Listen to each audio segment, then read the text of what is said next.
Hello everyone, this is Broaden and welcome to episode 3 of the Flow University YouTube channel. Up until this point, we have been talking about how not only can you kickstart your fitness journey in a process of self-discovery and development, but also how you can continue and sustain momentum down that pathway. These first couple of episodes should be used by you, the viewer, to lay the groundwork from which a successful fitness and personal development journey can be completed. In today's video, we will be talking about how you can get past any potential roadblocks that you encounter during your fitness and personal development journey. This video is very important as a lot of individuals will gain and sustain momentum, but they will begin to face unexpected challenges and certain circumstances might begin to develop that might hinder them from seeing continued progress. I hope that this video can be of aid to you as we will be discussing in depth how you can get past the roadblocks and barriers that might present themselves on your journey. Make sure to click like, click subscribe, and click that notification bell. I hope you guys enjoy this week's episode of the Flow University YouTube channel. Let's get started. Hello, everyone. Welcome to episode 3 of the Flow University YouTube channel. In today's episode, we'll be discussing how you can get past any potential roadblocks that might present themselves as you are continuing to venture down your fitness and personal development journey. Up until this point, you should have implemented the necessary tools, skills, and methods to not only kickstart your fitness and personal development journey, but also you should have the necessary skills, insight, and knowledge in how to build and sustain that momentum of progress and development. In today's episode, use the tools and skills and really the keys that I will be giving to help you to navigate around the roadblocks and the plateaus and the barriers that might present themselves. A lot of times when barriers and roadblocks and challenges present themselves to individuals, what will happen is this will derail them off of the track and it might lead them to go down other pathways. A lot of individuals, what will happen is they'll start to maybe take steroids, they'll take drugs in order to get off of, get around the roadblock and across that plateau. Or individuals might begin to use ulterior methods that might not be the best for them. Or individuals might prescribe to a guru or a coach who will present themselves of having that in-depth in that knowledge. But in today's video, use these keys to really help you and give you the insight and the overview so that you're making the right decisions, so that you're actually breaking down or going over the barrier and not leading you going and getting sidetracked, going down a alternative path, which isn't going to lead you to the ultimate end destination that you're looking to get to. And this segues immediately into key number 1. What you want to do is you want to begin to broaden your perspective. A lot of individuals, when they first begin their fitness journey and a personal development journey, their knowledge and their worldview is small in scope. And so a lot of times what will happen is that there's a lack of knowledge, there's a lack of experience, and ultimately there's a lack of understanding. And this lack of understanding, what this will lead to is this will lead to individuals engaging in certain methods, individuals taking certain supplements, maybe even taking specific drugs, or individuals prescribing to specific programs, gurus, or methods. And these methods and these processes might not actually be leading to their success.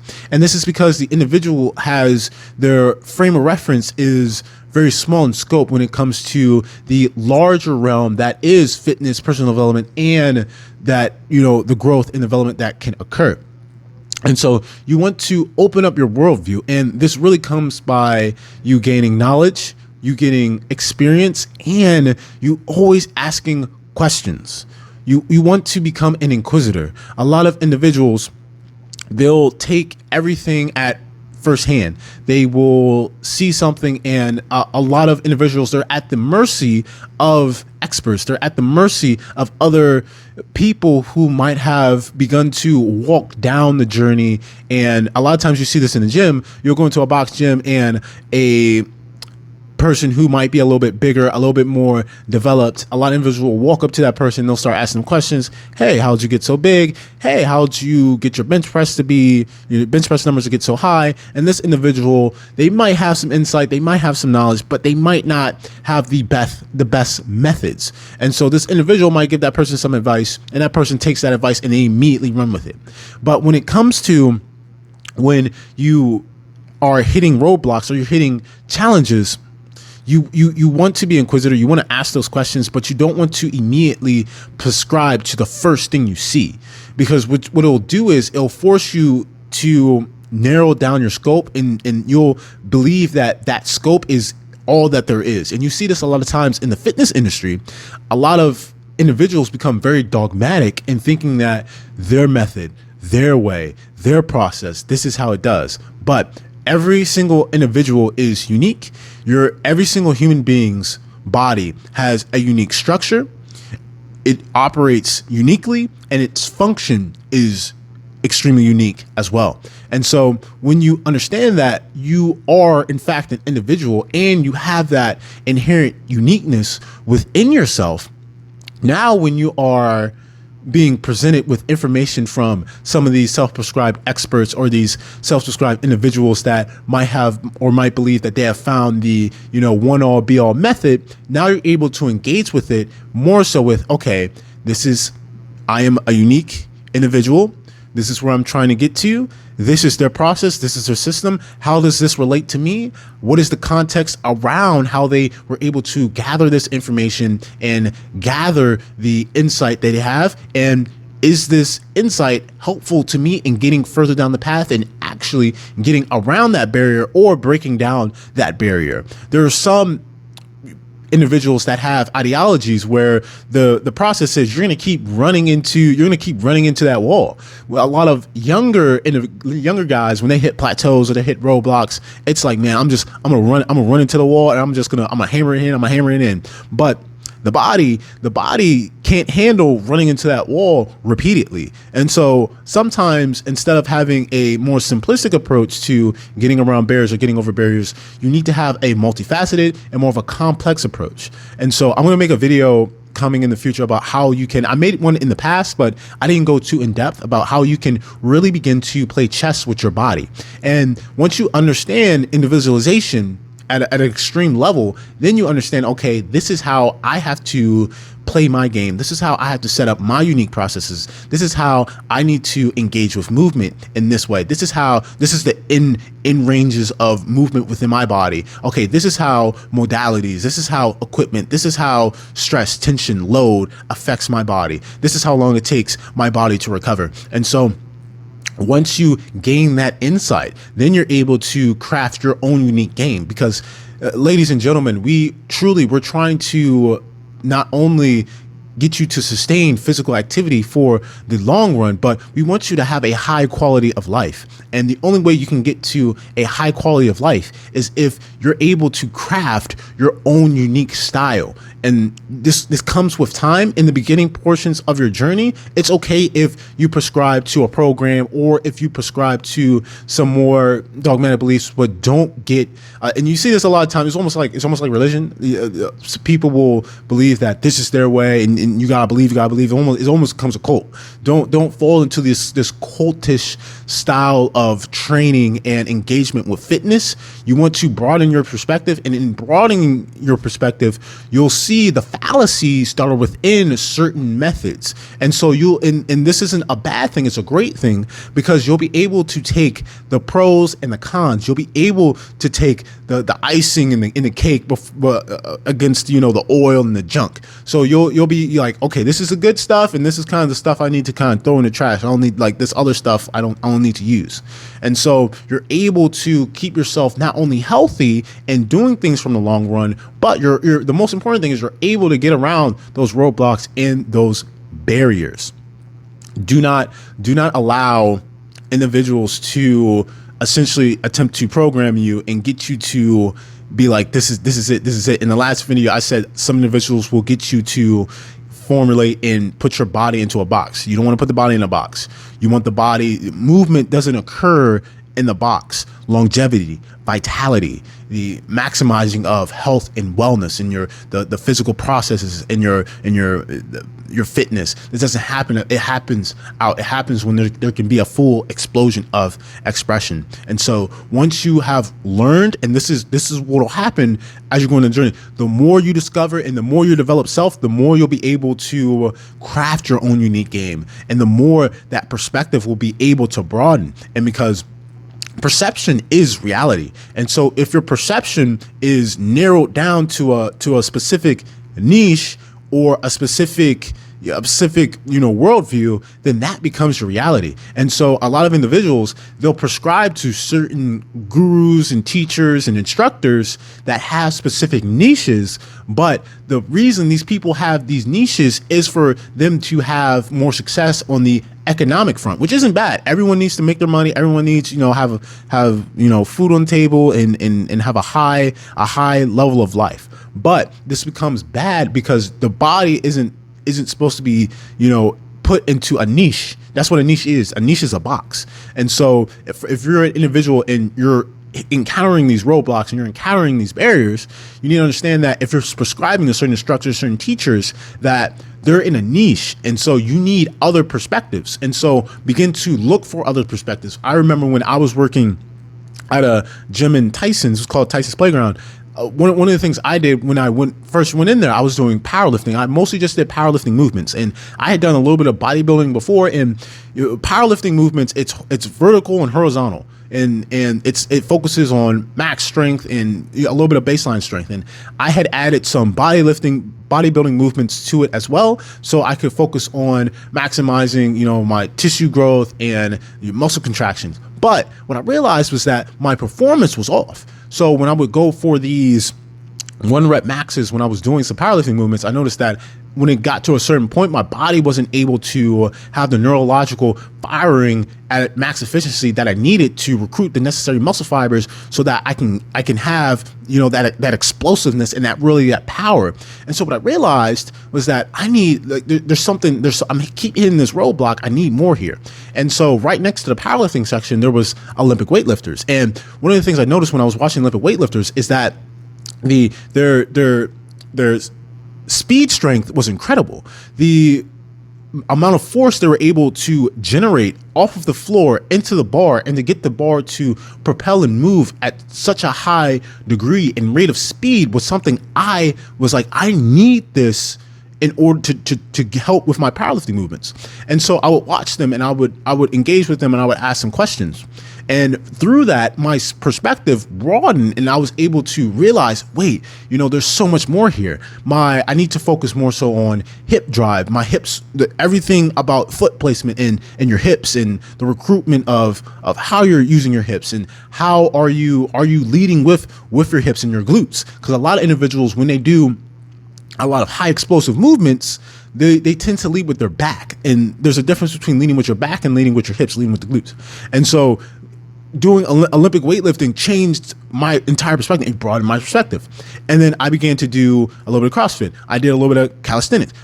Calisthenics really helped me out because I was able to learn how to stabilize my body, but specifically my trunk. And learning how to get proper core control is extremely beneficial when you're doing high level movement, because this is why a lot of individuals end up getting injured, because they do not have proper core coordination when it comes to how they're moving. They kind of let their trunk and everything kind of go all over the place instead of having that proper. And it comes to certain techniques that we'll get into that, but you broadening your perspective will help and really aid you.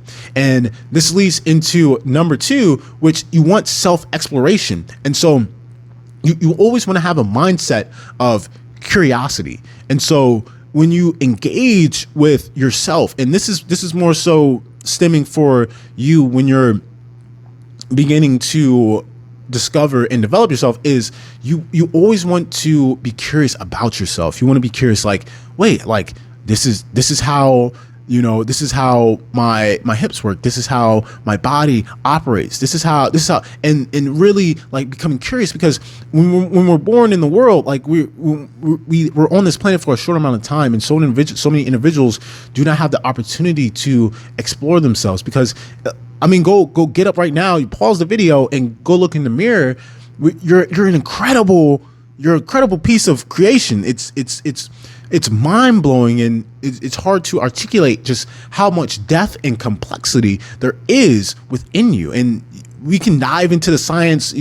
There's a lot of famous science podcasters out there, and like we go extremely deep as human beings, all the way into microbiology, and we're studying like the in-depth nature of the cell. Oh, even deeper, we're studying atoms, protons, electrons. We're getting into dark matter, and so like all of these things are a lot of times individuals, what will happen is we'll learn about cells and we'll learn about biology in school, and we'll hear something on TV, but there's a disconnection because we believe that these things are kind of separate from us. No, like these things are within you. These things are actually happening right now. And so you having that curiosity and that willingness to step forth and explore, what will happen is that you'll confront new perspectives. Don't be scared of encountering new perspectives. Don't be scared that, and fear is the main limiting thing in life.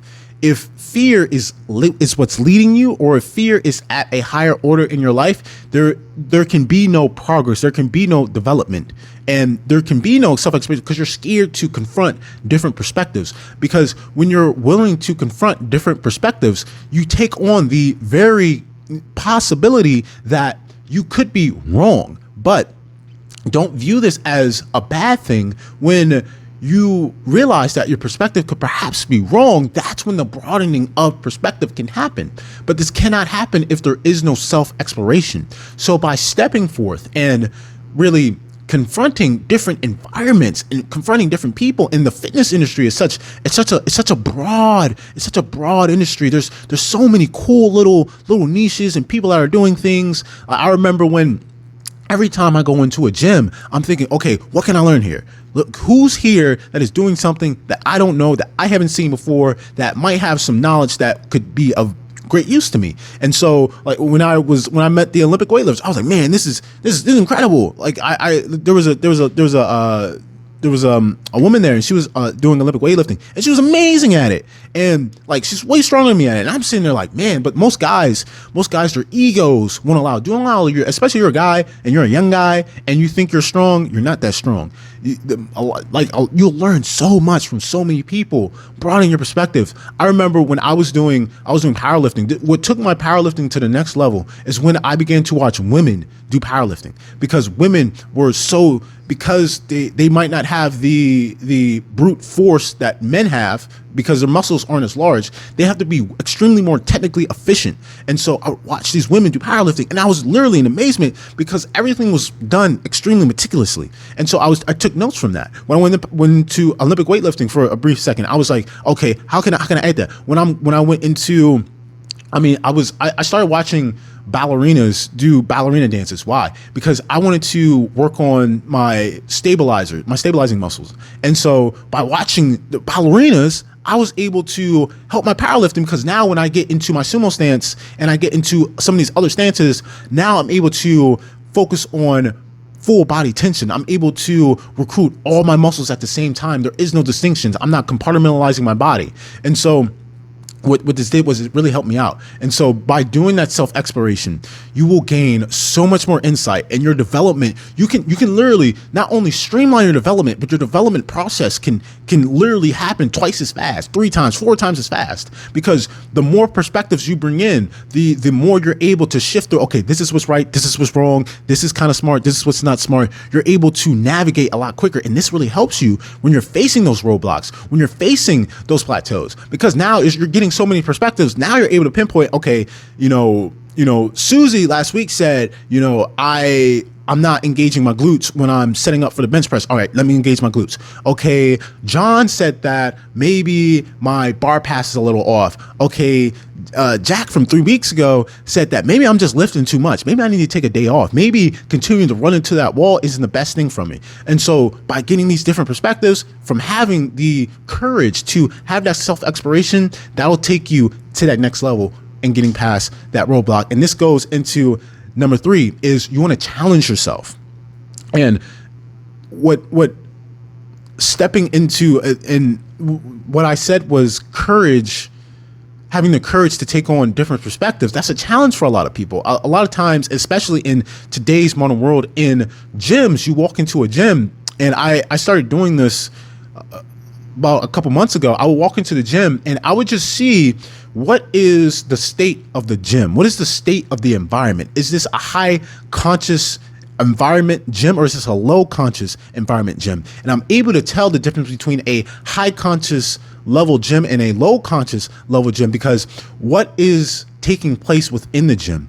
In the gym, the entire purpose of training is for you to grow and develop yourself, but also that self-exploration, and also for you to grow and gain new insight. And so within a gym, there should be a giving and a flourishing of knowledge, because the John over there, who's been just doing nothing but bench pressing for the last 10 years, he probably knows more about bench pressing than 99% of people on the earth. And so John got some crazy knowledge about bench pressing. He probably knows specifically how the tendons and the ligaments work in the shoulder joint, how it relates to the back. He knows the ideal bar path. He knows exactly the right tempo count. Like, it goes incredibly in depth. And so when you're dealing with masters,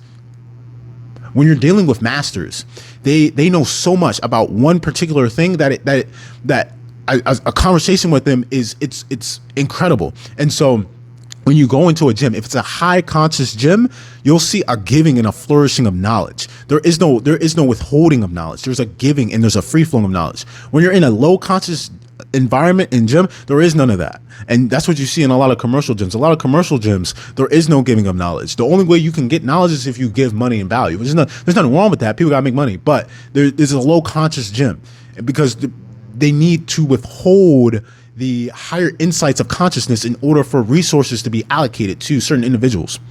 But for you in challenging yourself, really the challenge for today's video is you want to ask questions to people. You want to walk up to individuals, kind of leaning back to number 2. You want to do self-exploration, leaning back to number 1. You want to broaden your perspective. And a lot of individuals, it's a challenge for them to walk up to someone and have a conversation. So walk up to someone and ask a question. To walk up to someone, for a lot of men, to let go of that ego, that pride, it really is a downfall. And so you'll see a lot of guys, they'll prescribe, they'll have their way of training. I've been training for 10 years. And when you're in your early 20s and maybe your early 30s, you can train a certain way. You can get a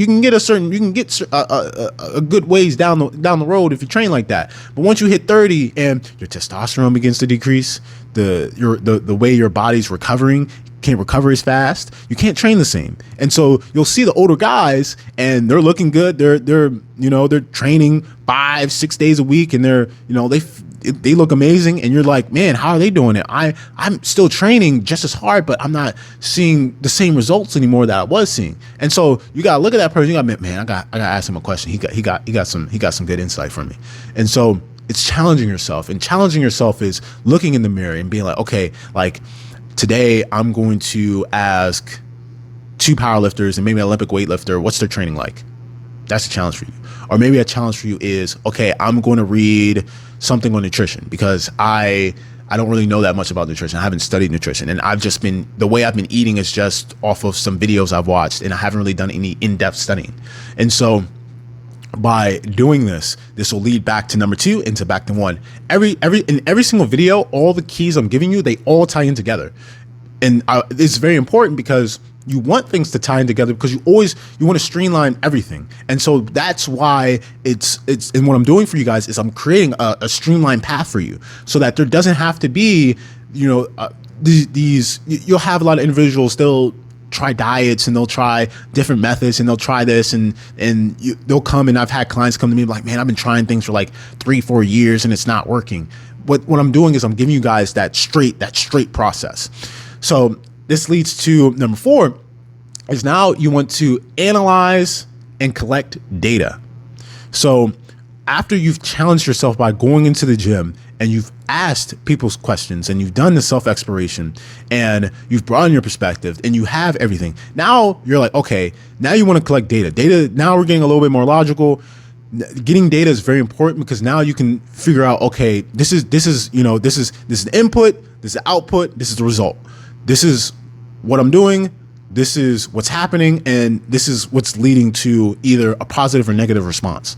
And so for you, it's very important. This doesn't have to be anything meticulous or anything super crazy. This can be something as basic as, okay, you're tracking your weight maybe 1 time a week, 2 times a week. You don't want to become too anal about this because a lot of times this can lead to bad relationships with your weight. This can lead to bad relationships with food. This can lead to some disorders. And so when you're collecting data, you want the collection of data to be you don't want it to be too free flowing because you do want it to, you do want certain key markers, but you don't want it to become necessarily I'm forgetting the word, but you don't want it to become like hard, I'm trying to think, like militant. You don't want it to become militant because if it becomes like too militant, then you'll sit back and now if you don't weigh yourself or something goes, or if you lose, I've met clients where they've lost a pound and they're losing their minds. But and a quick thing on that, your weight always is a range. So I usually say it's like 5 pounds. There's usually a 5-pound range, and there's a median in that. So your weight can fluctuate like 5 pounds too high, 5 pounds too low, but the median is where you're at. So if you can but that comes from, you learn this over time by collecting the data. And so collecting the data, it could be a challenge, which will lead to self-exploration, which will broaden your perspective, because you'll see, oh wait, losing, gaining 3 pounds isn't that big of a deal, because once it'll swing right back. It could be water weight. It could be a different time of the year. Sometimes if you're living in more warmer environments, you could lose weight a lot easier than if you're in more cold environments. It just you'll see the swing. And so then you want to analyze. So now you've had the data, you've got these different perspectives, and you've done some self-exploration. So okay, I've done some visualization. Then you've challenged yourself by going and doing all this. And now you're sitting back, you got the data, now you're going to analyze it. Now you're saying, okay, now this is where you play jet. This is fun. To me, this is fun. I love doing this. And not just with me, but for other people. And you sit down and you go, okay, cool. So this is the data that has been presented to me. This is what I have been doing. This is my perspective. This is some different other perspectives. This is this is my uniqueness. Okay, now based on this and based off the certain challenge that's in front of me, okay, what is the best solution? So let's say, for example, you're trying to increase your bench press by 10 pounds. And let's say the challenge is that you're not very good at 1 rep maxes. And so what you have been doing is you've been doing 3 reps every single bench press session. But now you're starting to realize that doing max attempts is a skill. So when instead of practicing and doing more, rep ranges, now you need to focus on just doing single rep maxes, because that's actually when you're going to increase your max attempt. Because when you're doing that max attempt, now you're coming from a standpoint of, I only get one chance. I'm not going to do this 3 times. And so that's a very basic example, but it really leads to, it's more so giving you a process and a system of how to get around the plateau in the roadblock, instead of you have the plateau in the roadblock and you have no idea what to do with it. So, and then this leads into number 5, specificity. So when you are now once you have broadened your perspective and you have done self-exploration and you have challenged yourself and you have analyzed and collected the data, now this is where specificity comes in. So you start with into visualization, and then it leads into specificity. And so now once you have analyzed, you collect data, now you can determine, okay, exactly what is it that I want and what is it that I'm trying to do. And so when a roadblock comes up, kind of like what I just said about the bench press example, but when a roadblock comes up and it's like, okay, let's say a roadblock is your hips keep shooting up when you're doing your deadlift, your hips shoot up first. Now for your specificity is, okay, I need to get my lower body to be stronger so that my hips don't shoot up anymore. So now based off of the data and you analyzing it and off the other markers, now going forward, you're able to create a program and a game plan that'll help you get past that plateau in that roadblock. So this is where specificity comes in. And so a lot of individuals, they'll do specificity a little too early, and they won't have any data, and they won't have any perspective, and they won't have any visualization or and this is what happens when people fall down into the ideologies and the dogmatic, because they're inverting the process. And so instead of inverting the process, you want to do the process in more of a streamline. Specificity is extremely important, and it will take you a extremely long way once you implement it. But doing the other key markers first will help you it will exponentially increase the likelihood, and it will make the process 10 times faster. Then that's all the keys I have for you guys today. I hope you guys found this video of extreme value. Make sure you click like, click subscribe. I will be releasing a new video every single week. Thank you guys for watching this week's episode of the Flow University YouTube channel. You all stay blessed and enjoy the rest of your day.